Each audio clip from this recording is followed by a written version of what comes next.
Bien-aimés dans le Seigneur, je vous transmets la salutation de Dieu par son amour révélé par le Seigneur Jésus-Christ, sous l'autorité du Saint-Esprit, par le ministère des anges. Merci Jésus.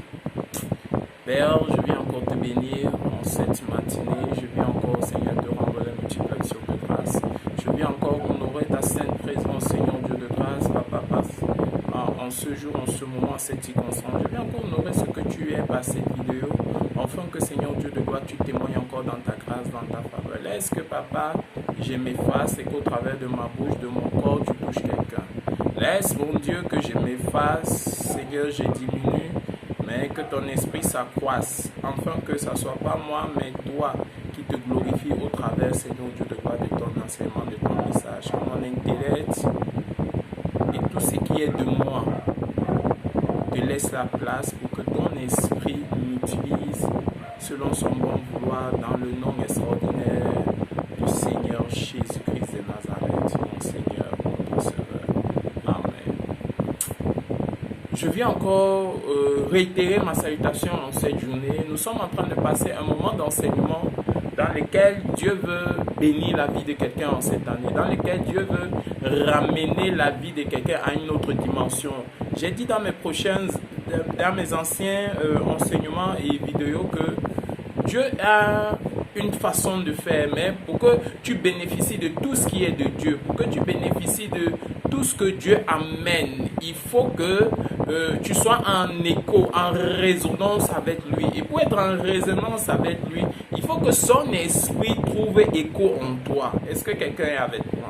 Si l'esprit de Dieu n'est pas en nous, nous ne pourrons pas faire les choses qui peuvent plaire à Dieu. Si l'esprit de Dieu ne nous justifie pas, ne nous atteste pas, ne nous enseigne pas, ne nous conduit pas, nous ne pourrons jamais atteindre la dimension qui fait que Dieu a dit vous êtes des dieux. Dieu a déjà fabriqué l'homme, il a fait. Mais si tu veux utiliser tout le potentiel que Dieu a donné à l'homme, il faut que son esprit te conduise, te montre les rouages, les applications que seul lui connaît parce qu'il a fabriqué le corps. Est-ce que quelqu'un a avec moi? La Bible dit qu'ils sont de tout même les profondeurs de Dieu. Donc, de toute façon, il connaît toutes choses. Il connaît toute réalité. Est-ce que quelqu'un est avec moi?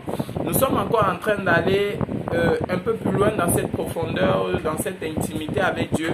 Parce que c'est pour cela qu'il a dit que pour que quelqu'un bénéficie, pour que cet esprit s'assoie en lui, pour que il reçoive la plénitude du Saint-Esprit, pour pouvoir recevoir des choses merveilleuses, il y a une dimension de choses que nous devons comprendre, nous devons connaître. Cette dimension, c'est laquelle? C'est la dimension dans laquelle Dieu nous dit que, ok, maintenant, pour que vous ayez tout ça, il faut que ce qui est dans mon esprit soit en vous. Et ça, c'est toi qui vas prendre la décision de vouloir t'appliquer à ce que Dieu te dit. Et quand tu prends la décision de vouloir t'appliquer à ce que Dieu te dit, le Saint-Esprit vient te soutenir. Voilà pourquoi il nous a mis comme base, comme référence, la Sainte Bible. Tout ce qui n'est pas dans la Bible, tout ça est... C'est ce qui est dans la Bible qui est vrai, la seule et la vraie prophétie. Est-ce que quelqu'un avec moi? Maintenant, quand tu ouvres la Bible est censée te conduire, t'enseigner, t'orienter, te guider, te diriger. Est-ce que quelqu'un avec moi? Si la Bible est censée le faire, ça veut dire que tout ce qui est de la Bible, tu dois la connaître, tu dois comprendre. Et le seul moyen, la Bible, ce n'est pas un livre où tout ton intellect sort. La Bible, c'est un livre révélé. Maintenant, pour que la révélation de ce qu'on écrit dedans habite en toi, devient réel, vivant en toi, il faut que le Saint-Esprit te montre, ouvre certaines rouages par rapport à ça. Donc, automatiquement, il faut que le Saint-Esprit s'assoie à toi. Pour que le Saint-Esprit s'assoie à toi, est le fruit de l'Esprit. Change de possibilité, change, renouvelle ta façon. Plus tu renouvelles, plus Dieu aussi se renouvelle avec toi. Plus tu renouvelles, tu vois, c'est un fonctionnement bizarre. Plus tu es en train de te renouveler, tu vas te rendre compte que Dieu qui est statique, parce qu'il ne change pas, il se rapproche de toi. Est-ce que quelqu'un est avec moi? Si plus tu changes, plus tu augmentes, plus tu arrives à un certain stade dans la profondeur de Dieu, tu vas te rendre compte que Dieu, c'est là où tu te rapproches de l'intimité, de la profondeur de Dieu. Et là, tu les découvres une dimension que tu dis, ben, comment j'ai pu vivre sans ça? Est-ce que quelqu'un avec nous? Chacun de nous a des talents, des potentiels, des dons différents. Mais pour que ces choses-là éclorent à une dimension, il faut que Dieu nous éclaire, que chacun entre dans la possibilité de toutes ces choses. Est-ce que quelqu'un avec nous?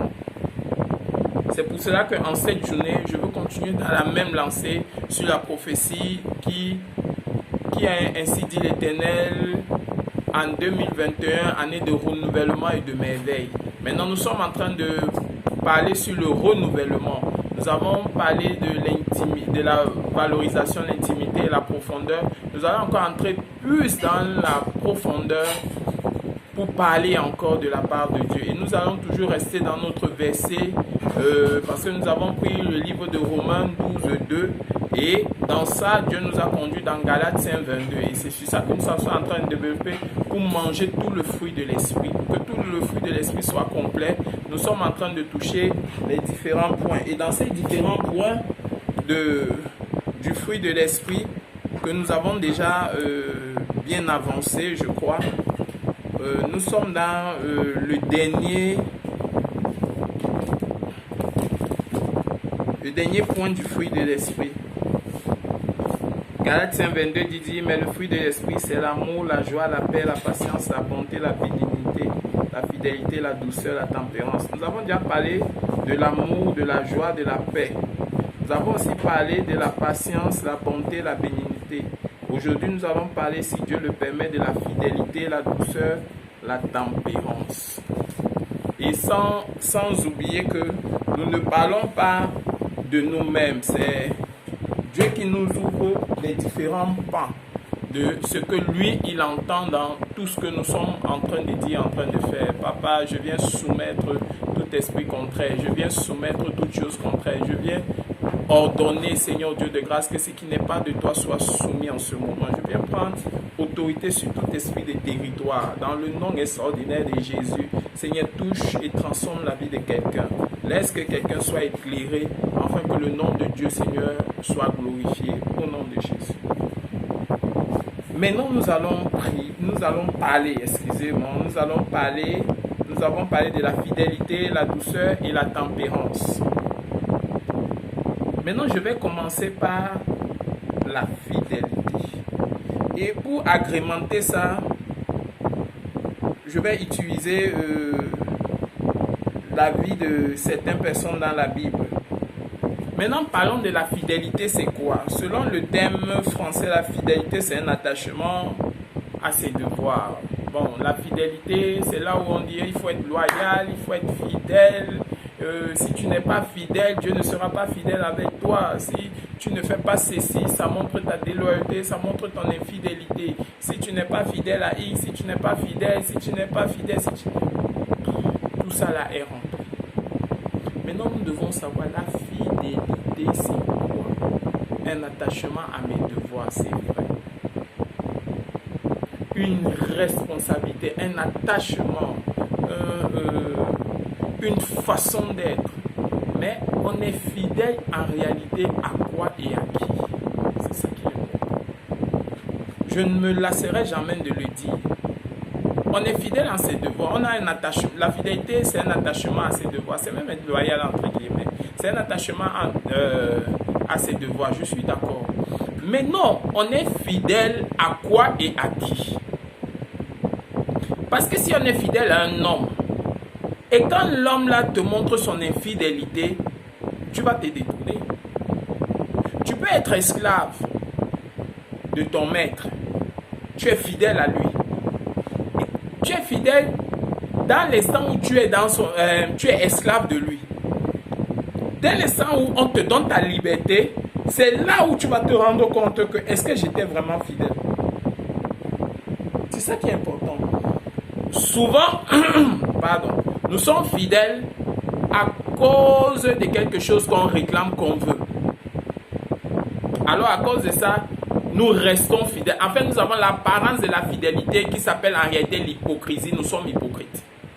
Mais c'est simplement parce que nous voulons quelque chose, alors nous nous cachons dans ça. Nous nous cachons dans cette hypocrisie, dans le fait d'être hypocrite, dans cette ruse. avec toute l'apparence d'une fidélité. Or, dans le fond, ce n'est pas ça. Dieu ne te connaît pas.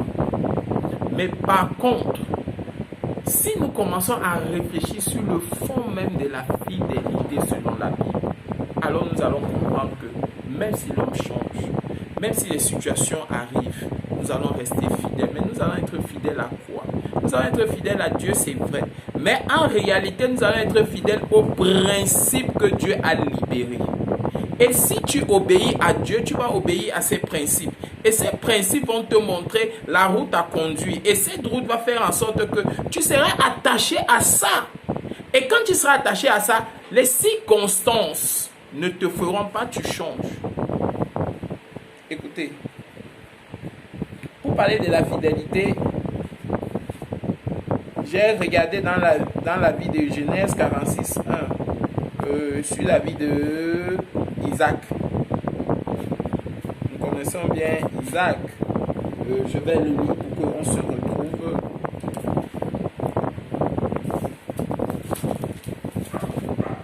Quarante-six 1. 46 1. Je vais vous expliquer quelque chose d'extraordinaire, que vous allez comprendre que la fidélité n'est pas simplement ok.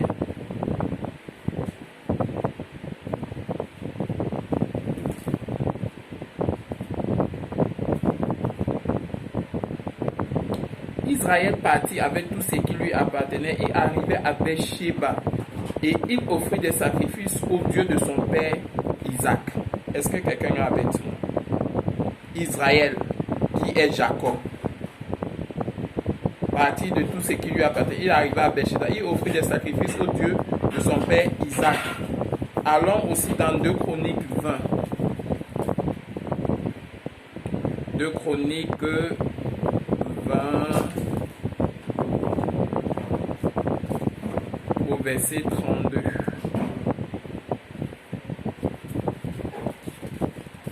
2 Chroniques 20 au verset 32.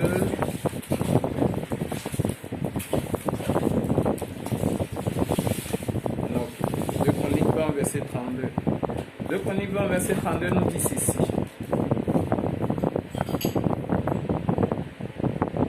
Il marcha dans la voie de son père Asa. Il ne s'en détourna point, faisant ce qui est droit aux yeux de l'Éternel. Ça, on nous parle de Josaphat, qui marcha comme son père. Donc son père lui avait laissé les principes, il marchait selon les principes que son père lui avait laissés. Il ne s'en détourna point. Est-ce qu'on est ensemble? Est-ce que quelqu'un est avec moi? Est-ce que quelqu'un est en train de voir là où je veux en arriver? Quand je dis qu'on est fidèle au principe, on n'est pas fidèle à un nom. Si nous allons dans un chronique, nous allons lire la généalogie des différents fils d'Israël, de Adam, Seth, Enoch, ainsi de suite, jusqu'à la descendance. Les fils d'Abraham et leurs descendants. Est-ce que quelqu'un a avec moi? Maintenant, je veux parler de quoi? Je suis en train ici de parler de la fidélité. On est attaché au principe, on est attaché à Dieu. Dieu libère des principes en disant qu'il faut obéir à ceci. Maintenant, comme tu es attaché à Dieu, Dieu va te donner des principes. Il va dire honore ton Père. Et parce que tu es fidèle à Dieu, tu es fidèle à ses principes, Dieu qui ne change pas, qui ne meurt pas, qui reste toujours comme ça, tu vas être attaché. Et ton attachement va faire en sorte que dans cet état de choses, parce que tu es fidèle dans ça, Dieu fera en sorte que il voit tes mouvements. Et comme toi, tu ne regardes que Dieu. Quand il va te dire honore ton Père, tu ne vas pas regarder ce père-là qui est méchant, qui est alcoolique, qui est ceci, qui est cela, qui était irresponsable quand tu étais jeune. Tout ça là, tu ne vas pas regarder. Tu vas juste regarder à la parole de Dieu qui a dit honore. Il n'a pas dit honore simplement les bons pères. Honore simplement les mauvais pères. Honore simplement ton père. C'est tout, hein, c'est tout ce qu'il a dit. Pour que tes jours soient longs, sois aussi honore-le dans le Seigneur. Ça veut dire que ton père ne va pas venir que tu l'honores, il faut que tu fasses des pratiques bizarres et que tu vas accepter. Non, tu l'honores dans le Seigneur. Le Seigneur l'honorer dans le Seigneur, ça veut dire que quoi? Tu te souviens que tu as eu un parent, tu te souviens que tu peux apporter des sacs de riz, des différentes choses, tu te souviens qu'il peut être dans les besoins médicaux, tu te souviens de lui. C'est ça, honorer. Tu le donnes son respect. Est-ce qu'on est ensemble? Parce que tu obéis à ces principes, tu ne vas pas regarder le truc. Parce que tu obéis au principe de Dieu dans le fait que, oh, Dieu a dit que les lits conjugaux soient un sang de tout souillure. Parce qu'il a dit ça. Quand tu vas entrer dans le mariage, tu ne vas pas regarder ton conjoint, ta conjointe qui va changer et puis tu vas changer. Non. Parce que tu es chrétien, tu vas rester au principe de Dieu qui dit que je dois honorer. Comme je dois honorer, abattre pour moi l'infidélité, abattre pour moi tout ce qui peut souiller le lit conjugal. Est-ce qu'on est ensemble? Parce que Dieu a dit, il y a les menteurs, il y a les arrogants, il y a les orgueilleux, il y a les yeux hautains. Parce que tu sais ça. Quand tu vas arriver, malgré tout ce que quelqu'un va faire, ça ne va pas te changer. C'est ça que tu vas commencer à faire de ta vie. Parce que tu sais que Dieu est ça. Ce sont ces principes-là que tu dois découvrir. Comment on découvre ça? La Bible ici nous a parlé de Israël pour son Dieu Isaac. Maintenant, écoutez, Abraham a fait son fils Isaac. Isaac a fait Jacob. Jacob a fait les 12 qui ont fait la tribu de Juda. Est-ce que quelqu'un avec moi? Dieu s'est révélé à Abraham. Oh, qu'on comprenne ça bien. Dieu a parlé à Adam. Dieu est descendu d'Adam, il a parlé aux autres, il a parlé aux autres. Et puis la Bible dit que Dieu n'a pu parler à cause de certains péchés que les hommes font. Dieu s'est révélé après à Noé. À Noé, il a parlé jusqu'au moment où il est arrivé à Abraham. Il s'est révélé à Abraham. Quand il s'est révélé à Abraham, il a donné une conduite à tenir à Abraham, il a donné des principes à Abraham, il a donné une ligne de conduite que Abraham doit poursuivre. Il a amené un changement à Abraham que Abraham a transmis à ses enfants. Ses enfants ont transmis à leurs enfants. Leurs enfants ont transmis à les autres. C'est jusqu'à ce que c'est devenu à nos jours une tribu de Dieu qui appartient à Dieu. Pourquoi? Parce qu'ils obéissent à un principe qui ne change pas. Et le principe là leur disait que on obéit à Dieu. On ne joue pas avec les choses de Dieu. On ne prononce pas le nom de Dieu n'importe comment. On ne dit pas n'importe quoi à Dieu. Tellement il y avait un principe qui était fondamental dans leur vie que Moïse a établi ça comme il était un peu juriste et il avait fait ses écoles. Il a établi ça comme des lois dans le livre de Lévitique. Vous allez voir ça bien écrit. Rien n'est laissé au hasard. Et c'est sur ça qui s'appliquait. Que ça, ce sont des principes que de génération en génération nous allons suivre. Ils sont arrivés à la terre promise, malgré les situations, les choses qu'ils voient. Ils ont vu que non, nos parents ont fait trop d'erreurs avec Dieu. Maintenant, nous allons que rester dans les principes. Même quand le Saint-Esprit ne leur parlait pas, c'est la Bible qui soulevait. Est-ce que quelqu'un avec moi? Parce qu'entre Zacharie et l'Évangile, il y a presque un temps, plusieurs années qui se sont écoulées. Je crois 100 ans si je me rappelle bien. Il y a un temps qui s'est écoulé et ce temps-là a fait que le Saint-Esprit ne parlait plus. C'est dans les évangiles que le Saint-Esprit commence à révéler aux gens. Commence encore à venir Jean-Baptiste, ainsi de suite. Mais les gars sont restés dans leurs paroles. Les gars sont restés dans les lois mosaïques en disant voici ce que Dieu dit. Si tu fais le contraire de ce qui est écrit ici. Maintenant, les gens en abusaient, les gens faisaient ce qu'ils voulaient, mais ils essaient de rester dans ces principes-là qui étaient depuis Abraham. Est-ce que quelqu'un avec moi? Moïse n'est pas sorti d'un principe sur sa tête. On lui a transmis ce qu'Abraham avait reçu. Isaac a transmis ce qu'il avait reçu. Jacob a transmis ce qu'il avait reçu. Les 12 ont transmis ce qu'ils ont reçu. Ça arrive à Moïse. Moïse a étendu ça, a rendu ça fluide pour que tout le monde puisse être au courant de ça. Et le pays a commencé à marcher dans ces principes. Écoutez, si le pays n'obéissait pas à ces principes, le Seigneur Jésus n'aurait pas pu se mouvoir comme il s'est mouru.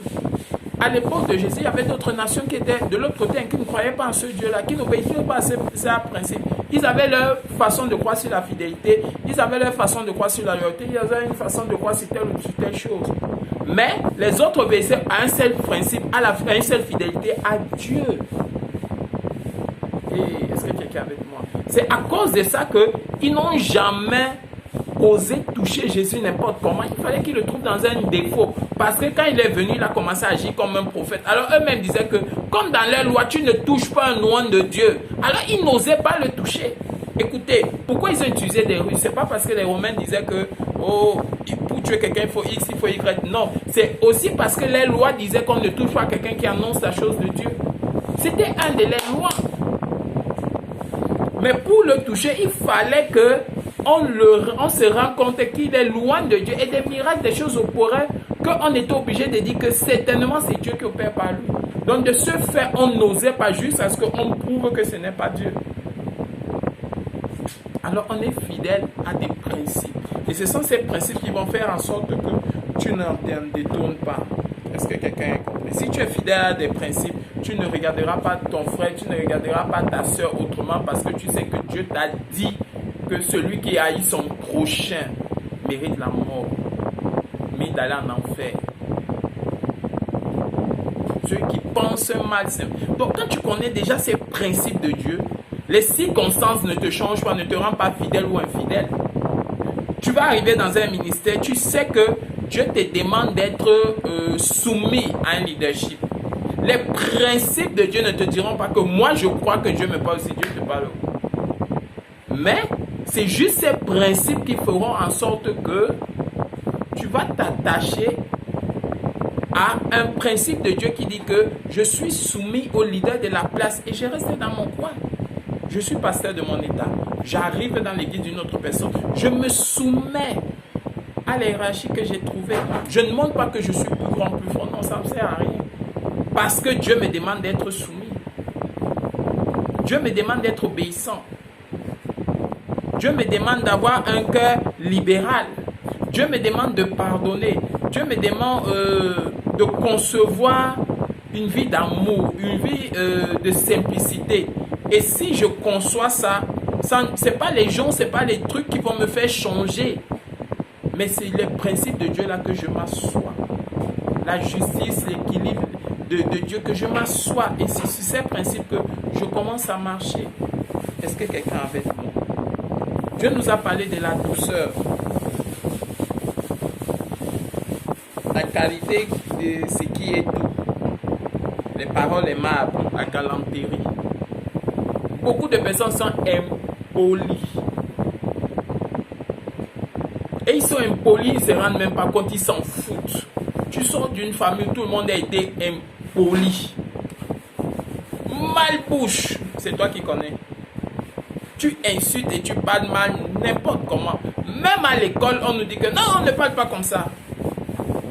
On ne dit pas ça, on ne fait pas ça. Donc on nous apprend une certaine douceur, même dans le langage. Toi, tu n'es ni tout dans le langage, ni rien. Et on veut que l'Esprit de Dieu se mouve. On veut voir les miracles. On veut voir que quand on marche, on sent Dieu. Ça, c'est même l'orgueil. Mais ta nature en toi qui va te rendre différent, on va voir la douceur, on va dire, et ça là, ce n'est pas le cœur de Dieu. Tous les gens qui ont fait des actes bizarres que les gens trouvaient comme s'ils étaient bêtes, c'est à cette époque on disait que ah ça là c'est le cœur de Dieu. Mais c'est Dieu qui peut se souvenir des indigents, c'est Dieu qui peut s'arrêter devant un malheureux, c'est Dieu qui peut avoir un cœur de compassion devant les gens, c'est Dieu qui sait comment parler avec un langage, pas dans le but de flatter, mais j'ai pas besoin de montrer, je suis galant, je suis poli, j'essaye de parler autrement. Tu dois avoir la douceur dans le langage, la douceur dans les gestes, la douceur dans tout ce que tu fais. Et c'est cette douceur qui reflète la nature de Dieu en toi. Amen. Dieu nous a parlé, on nous a parlé de la tempérance. La tempérance qui est là, se modérer. Ça veut dire que dans le monde actuel ici, trop de choses nous énervent, trop de choses nous amènent des situations bizarres, trop de choses nous compliquent. Alors si tu n'as pas la tempérance, beaucoup de choses vont te pousser à réagir. si tu ne sais pas que la tempérance vient aussi le fait que tu peux réagir et tu as envie de faire plus parce que quelqu'un t'a fait un tort. Quand tu sors, Dieu te dit calme-toi. Quand tu reviens, tu t'empêches. Là où les gens vont entendre que tu t'agites, tu t'empêches. Là où les gens vont entendre que c'est ici il va répondre, il va saccager, tu t'empêches. Là où les gens vont croire que non, si tu vas tout casser, tu t'empêches. Parce que la Bible dit, le sage parle moins et écoute plus. Et celui qui parle moins et écoute plus tempère toute chose. Toute chose n'est pas bon à écouter, toute chose n'est pas bon à dire. Mais pour que tu puisses avoir le temps de dissocier, discerner tout ça là, il faut tempérer tout ce qui passe autour. Pour que des choses différentes se manifestent autour de toi. Pour que tu comprennes une certaine différence autour de toi, il faut que toutes choses tu les tempères. Est-ce que quelqu'un est d'accord avec ça? Et c'est avec ce dernier truc que nous fermons d'abord Romains 12:2. Nous allons entrer dans Éphésiens 4:22, toujours pour parler des caractères. Parce que ce que j'ai compris, c'est que le miracle, c'est rien. Dis que tu vas recevoir quelque chose, je crois, je suis sorti dans le ministère prophétique et je crois beaucoup aux choses, au domaine prophétique, je crois au miracle, je crois au don, je crois au Dieu qui agit, je crois au Dieu qui se manifeste, je crois au Dieu qui guérit, je crois au Dieu qui délivre, je crois au Dieu qui amène à l'existence et qui n'existait pas. Je crois au miracle en fait, je crois à la guérison divine, je crois à toutes ces choses que Dieu est capable et il fait et il refera. Donc pour moi c'est facile. Mais pourquoi ces choses deviennent pas que ces choses soient une circonstance, c'est parce que tu es arrivé quelque part et puis tu as reçu ça, pas. Mais pourquoi ça soit une vie, quelque chose qui est en toi éternellement, tant que tu vis, il faut que ton caractère change. Il faut que tes pensées, tes façons de faire soient renouvelées. Pour que quand tu commences à marcher, les gens disent ça là c'est Dieu. Pour que même là où tu ne fais pas, même la terre reconnaît que celui qui marche en moi, ça là c'est une autorité divine. Parce que quand le Saint-Esprit va ressentir l'écho de ce que tu es, de tout le renouvellement que tu as fait, de la manière que tu marches, il va dire non, cette personne-ci est différente, cette personne-ci est extraordinaire, cette ci a un domaine spécial. Éphésiens 4:24 nous parle plus beaucoup du caractère, l'ancien homme. Et c'est sur ça qu'on va développer les autres avant d'entrer dans les proclamations. Oh, que Dieu va être béni quand les proclamations vont atteindre quelqu'un qui a décidé, qui a pris la résolution de se renouveler. Même s'il était mort, il va revivre. Je vous le dis au nom de Jésus. Même si quelque chose était compliqué dans sa vie, ça va revenir. Même si ton mari avait fui, ça fait 30 ans, 40 ans, 50 ans, Dieu va le ramener. Même si tu étais stérile depuis Dieu va faire un miracle. Mais pour cela, renouvelle-toi. Renouvelle. Comme ces enseignements passeraient, prends la décision de te renouveler. Prends la décision de changer. Prends la décision de ne plus être la même personne. Toi, tu es toujours aussi chiche. Toi, tu es toujours aussi orgueilleux. Toi, tu es toujours aussi méchant. Toi, tu es toujours aussi sorcier. Tout ça, c'est toi. Prends aussi la décision de changer pour voir. Tu as fait ça pendant longtemps les autres années. Maintenant, qu'est-ce qui ne te dit pas que si tu changes, Dieu te fera du bien? Qu'est-ce qui ne te dit pas que si tu amènes une autre réalité, Dieu ne va pas agir dans ta vie? Alors si tu renouvelles ces choses, vois tous les enseignements que j'ai parlé sur le fruit de l'esprit. Applique ça dans la réalité de ta vie, tu verras quelque chose. Parce que nous n'allons pas rester longtemps sur les caractères. Vu que ça, c'était pour nous montrer comment nous devons nous comporter. Ce que nous devons faire. Les caractères, on va parler. Et puis, on va entrer dans les proclamations. Mais pour que tu reçois cette puissance de proclamation, pour qu'elle habite en toi, il faut que tu te renouvelles. Laisse autrui, laisse les choses que tu faisais hier, laisse ce qui t'amenait les désordres, laisse ce que tu pensais que si je ne fais pas, Écoutez, hein, c'est le mauvais enseignement qui dit que fais ceci et Dieu te fera ceci. Ça, c'est un mauvais enseignement. Tu fais pour amour de Dieu. Et certainement, Dieu te fera du bien, mais pas comme tu veux. Écoutez, l'homme marié peut te payer la maison. Et puis tu dis que si je laisse, qu'il va me payer la maison. bon, je vais obéir à Dieu, je vais laisser, Dieu va pouvoir. Non, Dieu peut faire en sorte qu'on te chasse. Qui vous a dit que Dieu... non, Dieu n'est pas obligé de faire comme on veut. Dieu peut faire en sorte qu'on te chasse. Mais la réalité est que quand ta vie dépend maintenant de Dieu, c'est lui qui te conduit. C'est lui qui t'amène là où il veut. Je ne sais pas depuis combien d'années je travaille plus, mais je suis dans une maison, je vis, j'ai ma petite famille. La réalité de ta vie est que plus tu t'en donnes à Dieu, ta vie ne t'appartient plus. C'est Dieu qui te conduit. Mais pour que Dieu arrive à ce stade, renouvelle chaque chose qui te dit ça, c'est pas bon. Renouvelle ça, ça ne t'attache à rien. Et plus tu renouvelles ça, plus tu vis une autre réalité. Est-ce que quelqu'un avait dit non? Alors je prie ce matin que Dieu touche le cœur, l'esprit, l'âme de quelqu'un, afin qu'il décide de laisser les choses qu'il faisait hier, la masturbation, la pornographie, toute la méchanceté, les agressions, le vol, l'impudicité, l'infidélité. Prenez la tête des gens, que Dieu touche toutes ces personnes, afin que ce que nous faisons hier, on laisse, que Dieu laisse faire en sorte que quelqu'un se renouvelle dans la colère, parce que je vois quelqu'un qu'on a longtemps blessé, et il dit comment je vais encore pardonner, me rapprocher de cette personne. Pardonne ma soeur, et Dieu saura comment il va faire. Je vois une femme qui a dit, ah, cet homme est parti en me laissant avec des enfants, comment je vais pardonner, renouveler? Oh ma soeur, abandonne-toi à Dieu, Dieu guérira ton cœur et tu verras des choses. Oh, je vois une autre personne qui dit, des gens ont fait des choses contre moi et ils ont fait en sorte que je perde mon travail en donnant des mauvais rapports. Comment je vais faire? J'ai dit, change. Ne reste pas à regarder ces gens, mais oh mon frère, Rodrigue, je prie pour toi, afin que Dieu te mette un cœur, Seigneur, afin que tes choses soient renouvelées. Oh Mathias, je prie pour toi, que Dieu manifeste encore la grâce de Dieu dans ta vie, afin que il se renouvelle en toi, tu te renouvelles et que des choses extraordinaires commencent à agir. Je prie pour Clotilde, Jésus, que la puissance de Dieu soit encore avec toi. Fais encore un effort, agis encore profondément, tu en as déjà assez fait.